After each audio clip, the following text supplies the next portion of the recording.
1630년 태국 아유타야 왕국 승전을 축하한다며 궁전으로 초대받은 한 남자가 독이 든 술을 마시고 쓰러졌습니다. 그 남자는 일본인 가마꾼 출신으로 불과 18년 만에 태국 왕국의 실세가 되었던 야마다 나가마사였습니다. 도대체 일본의 평범한 가마꾼이 어떻게 외국 왕국의 최고위직까지 올랐던 것일까요? 그리고 왜 그는 권력의 정점에서 비참한 죽음을 맞이해야 했을까요? 이야기의 시작은 1590년 일본 수루가국, 지금의 시즈오카현으로 거슬러 올라갑니다. 야마다 나가마사는 이곳의 평범한 가정에서 태어났습니다. 그의 집안은 부유하지도 않았고 특별한 권력이 있는 것도 아니었습니다. 젊은 시절 그는 눈마즈번의 번주 오쿠보 다다스케를 섬기는 가마꾼으로 일했습니다. 가마꾼이란 귀족이나 무사들이 타는 가마를 어깨에 메고 나르는 하인을 말합니다. 당시 일본 신분제에서 가장 낮은 계층에 속하는 직업이었습니다. 하지만 야마다가 살던 시대는 일본 역사상 가장 혼란스러운 시기였습니다. 1598년 도요토미 히데요시가 죽으면서 임진왜란이 끝났지만 일본 내부에서는 곧바로 새로운 전쟁이 시작되었습니다. 1600년 세키가하라 전투에서 도쿠가와 이에야스가 승리하면서 수많은 무사들이 하루아침에 패잔병 신세가 되었습니다. 주군을 잃은 무사들, 즉 론인들이 일본 전역에 넘쳐났습니다. 동시에 도쿠가와 막부는 기독교 박해를 시작했습니다. 수많은 기독교인들이 목숨을 걸고 일본을 탈출해야 했습니다. 설 곳을 잃은 무사들과 박해받는 기독교인들, 그리고 야마다처럼 신분 상승을 꿈꾸는 하층민들이 선택한 곳은 바로 동남아시아였습니다. 당시 일본은 슈인센이라는 특별한 무역 허가제를 운영하고 있었습니다. 쇼군의 붉은 도장이 찍힌 허가증을 받으면 해외 무역을 할 수 있었습니다. 이 슈인센을 타고 수많은 일본인들이 동남아시아로 향했습니다. 특히 태국의 아유타야 왕국은 일본인들에게 인기 있는 목적지였습니다. 1612년 22세의 야마다 나가마사는 나가사키에서 슈인센에 올랐습니다. 대만을 거쳐 긴 항해 끝에 그가 도착한 곳은 아유타야 왕국의 수도였습니다. 당시 아유타야는 동남아시아 최대의 무역 중심지였습니다. 1600년대 초반 이 도시의 인구는 약 30만 명에 달했고 1700년경에는 무려 100만 명까지 불어났습니다. 세계에서 가장 큰 도시 중 하나였습니다. 아유타야에 도착한 야마다가 가장 먼저 찾아간 곳은 반이푼, 즉 일본인 마을이었습니다. 이곳에는 이미 1000명이 넘는 일본인들이 살고 있었습니다. 세키가하라 전투의 패잔병들, 기독교 박해를 피해온 신자들, 그리고 새로운 기회를 찾아온 모험가들이 뒤섞여 있었습니다. 일본인 마을은 아유타야 왕국 정부가 공식적으로 인정한 자치구역이었습니다. 왕이 임명한 일본인 수장이 마을을 다스렸고 마을 사람들은 평상시에는 무역업에 종사하다가 전쟁이 일어나면 왕실을 위해 싸우는 용병이 되었습니다. 야마다는 이곳에서 당시 일본인 마을의 수장이었던 기이 귀에몬 밑에서 일하기 시작했습니다. 그런데 이 젊은이에게는 남다른 재능이 있었습니다. 무역에 대한 감각이 뛰어났고 전투에서도 탁월한 능력을 보였습니다. 귀에몬은 곧 야마다의 재능을 알아봤고 그를 중요한 일에 참여시키기 시작했습니다. 당시 아유타야 왕국을 다스리던 왕은 송탐이었습니다. 그는 영토를 확장하고 무역을 장려하는 명군으로 평가받았습니다. 송탐왕은 일본인 용병들의 전투력을 높이 평가했습니다. 특히 그들은 덥고 습한 동남아시아의 밀림 전투에서도 뛰어난 인내력과 전투력을 보였습니다. 유럽 용병들보다 더 효과적이었습니다. 그런데 1610년대 후반부터 아유타야 왕국에 심각한 위기가 찾아왔습니다. 스페인 함대가 두 차례에 걸쳐 아유타야를 침공한 것입니다. 구독과 좋아요, 알림 설정. 당시 스페인은 필리핀을 식민지로 만들고 동남아시아 전역으로 세력을 확장하려 했습니다. 막강한 화력을 자랑하는 스페인 함대는 아유타야 왕국의 큰 위협이었습니다. 송탐 왕은 일본인 용병대에게 스페인군과 맞서 싸울 것을 명령했습니다. 야마다 나가마사가 이끄는 부대는 최전선에 투입되었습니다. 그리고 그는 두 번의 전투에서 모두 스페인군을 격퇴하는 놀라운 전과를 올렸습니다. 스페인 침공을 막아낸 공로로 야마다의 명성은 하늘을 찔렀습니다. 송탐 왕은 그에게 오크야 세라필목이라는 자기를 내렸습니다. 이는 태국 귀족 서열 3위에 해당하는 매우 높은 자기였습니다. 일본의 평범한 가마꾼이 외국 왕국의 고위 귀족이 된 것입니다. 1617년 야마다는 일본인 마을의 새로운 수장으로 임명되었습니다. 이때 그의 나이 27세였습니다. 그는 일본 깃발을 휘날리며 일본인 군대를 이끌고 왕의 전투를 지원하는 역할을 맡았습니다. 일본인 용병대는 크로마사 이푼, 즉 일본인 의용군이라는 공식 명칭으로 편성되었습니다. 야마다의 권력은 갈수록 커졌습니다. 그는 단순히 군 지휘관이 아니었습니다. 차오프라야 강으로 들어오는 선박에서 세금을 징수할 권리까지 얻었습니다. 이는 엄청난 부를 의미했습니다.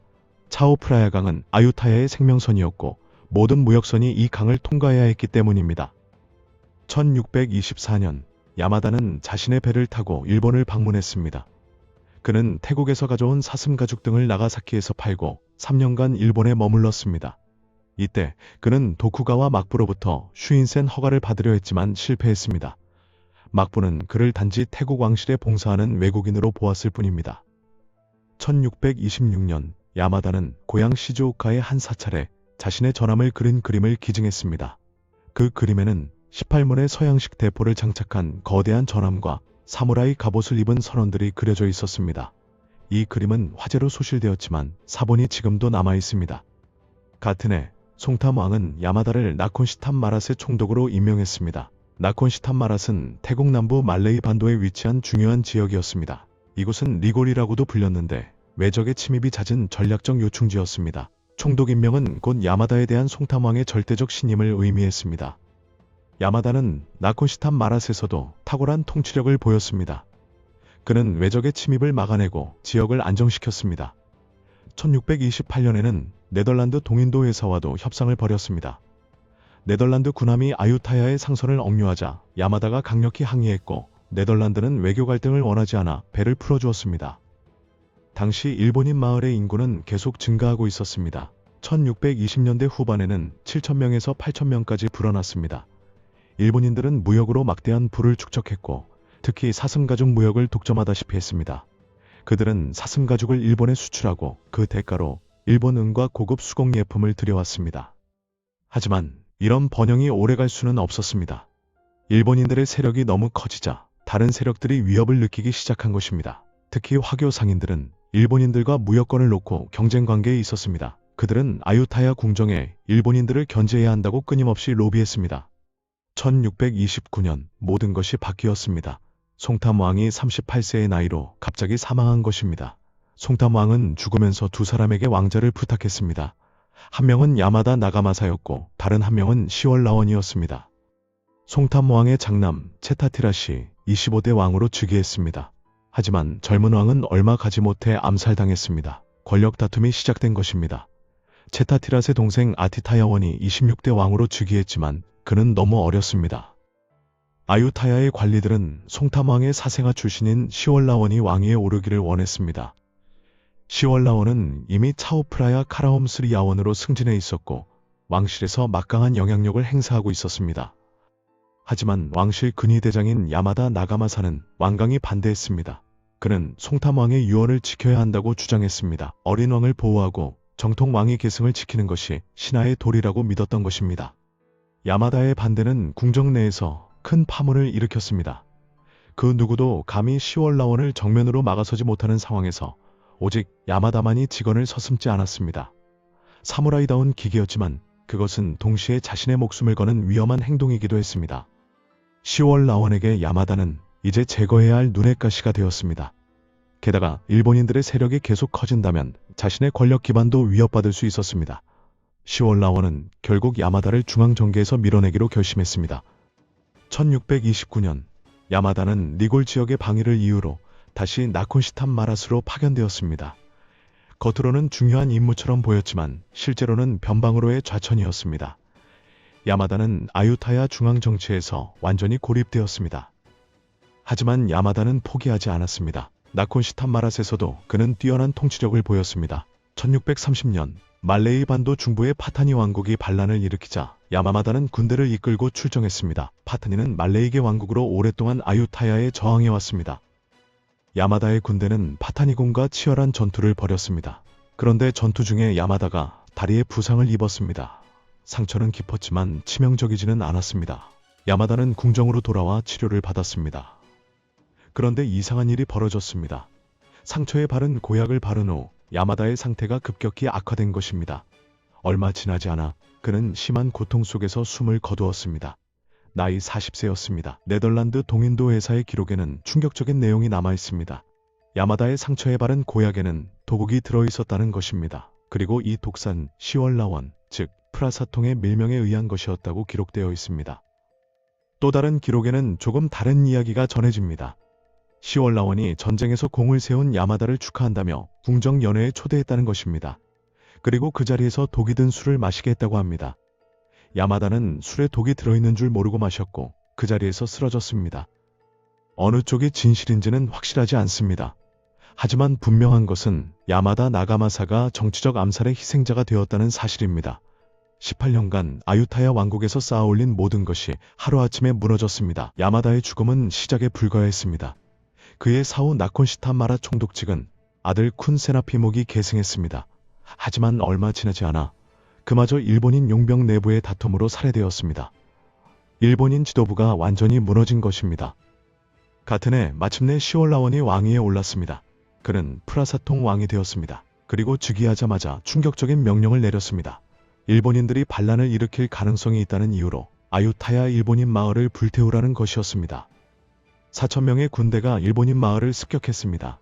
그들은 집집마다 불을 지르고 일본인들을 무자비하게 공격했습니다. 수백 명이 학살당했고 살아남은 사람들은 아유타야에서 쫓겨났습니다. 일본인들은 이웃한 크메르 왕국으로 도피했습니다.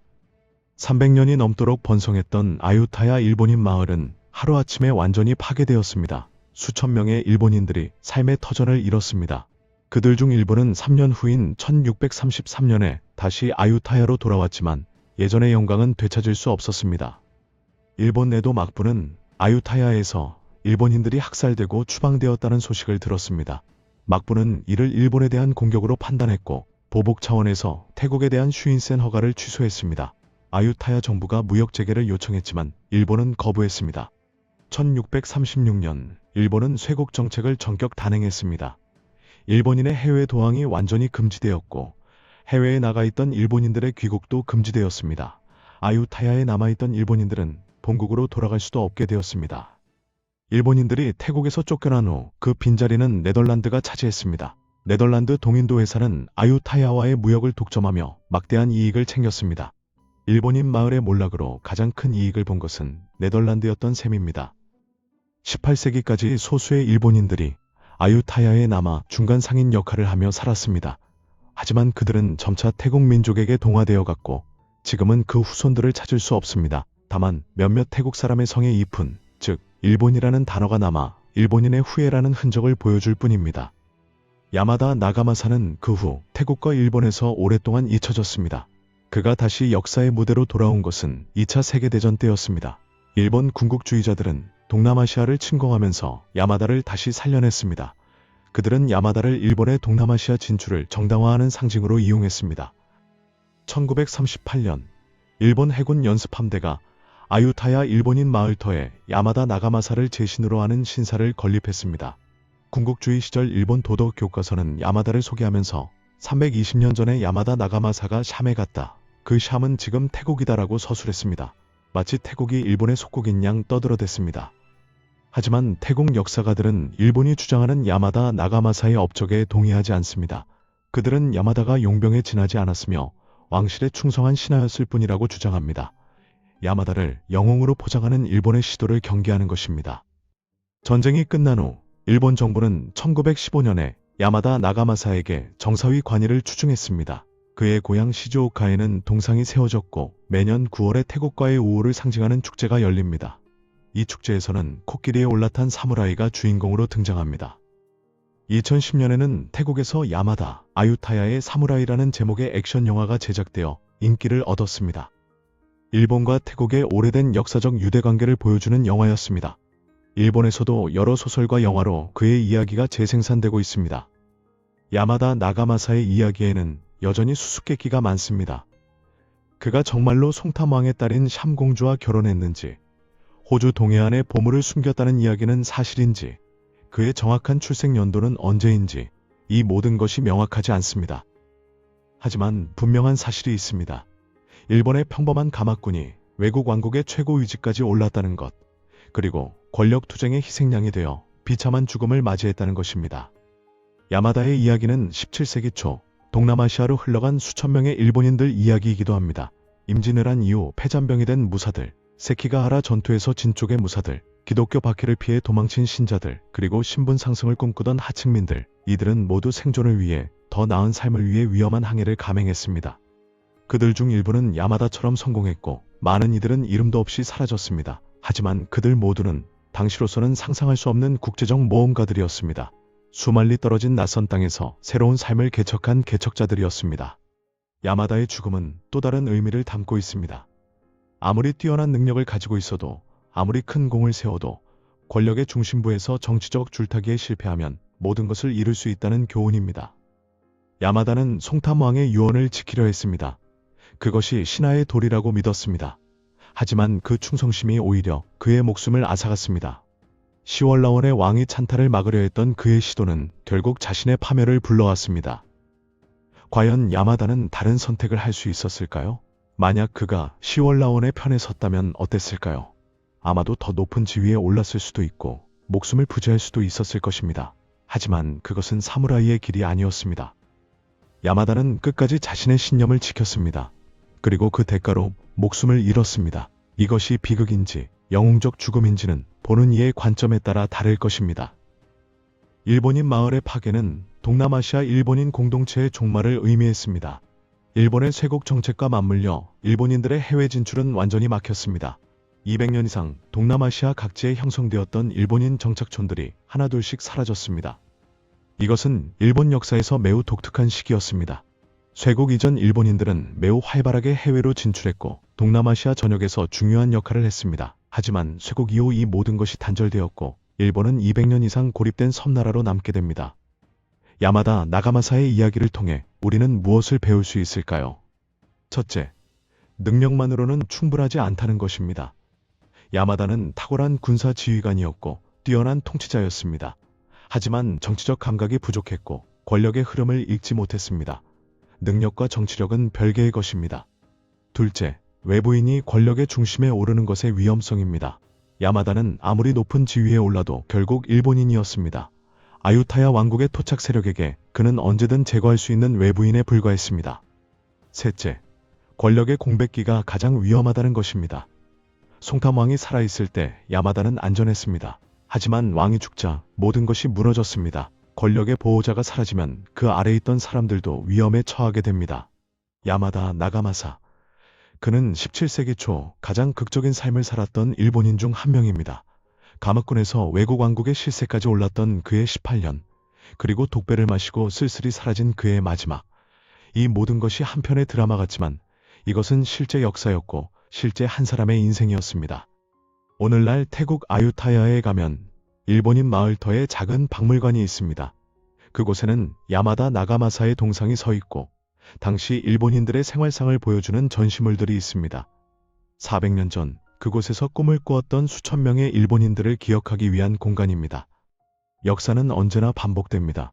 더 나은 삶을 찾아 낯선 땅으로 떠나는 사람들의 이야기는 오늘날에도 계속되고 있습니다. 야마다의 이야기는 그런 모든 이들에게 경고이자 교훈이 될 것입니다. 구독과 좋아요는 더 좋은 역사 이야기를 만드는 데 큰 힘이 됩니다.